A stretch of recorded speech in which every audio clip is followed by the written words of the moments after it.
Bonjour Monsieur Deluc, j'aimerais vraiment savoir comment vous dessinez un œil.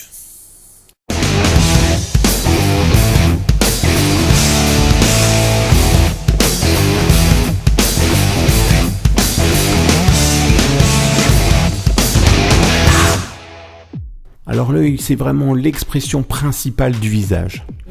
T'as de beaux yeux, tu sais.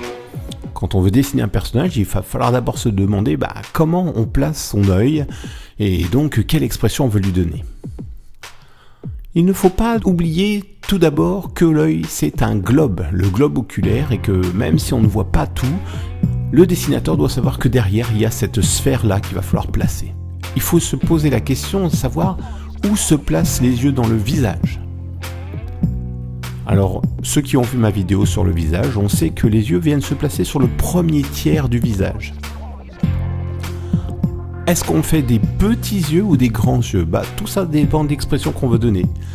Un personnage avec des petits yeux sera plutôt un personnage enfermé sur lui-même qui va exprimer de la timidité, ou un personnage introverti.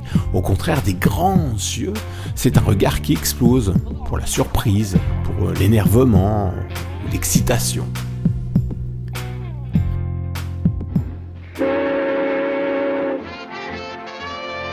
Quelle place donner ensuite à la paupière ? La paupière, elle peut avoir différentes positions. Elle peut être relevée, et là, mon personnage s'ouvre vers l'extérieur, regarde ce qui se passe à l'extérieur, ou au contraire, ma pupille est refermée et baissée, et là, ça me donne une impression d'un personnage qui est centré sur lui-même, qui se coupe de l'extérieur. You know what? I'm happy. Je place ensuite le sourcil. Alors là, ça fait vraiment partie de l'expression de l'œil, même s'il ne fait pas partie de l'œil. Un sourcil très relevé par rapport à l'œil, c'est une expression d'étonnement, d'ouverture.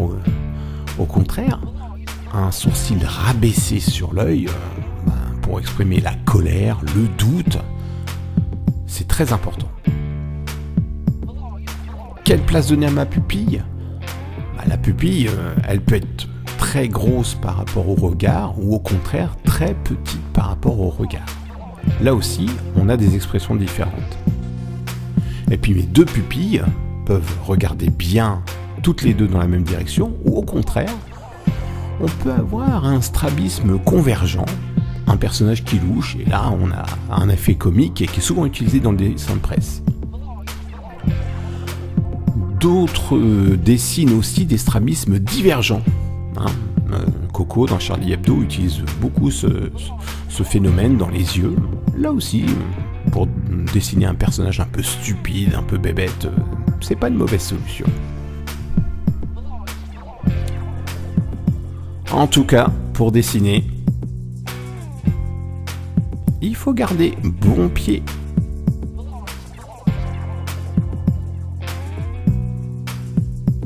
Bon œil.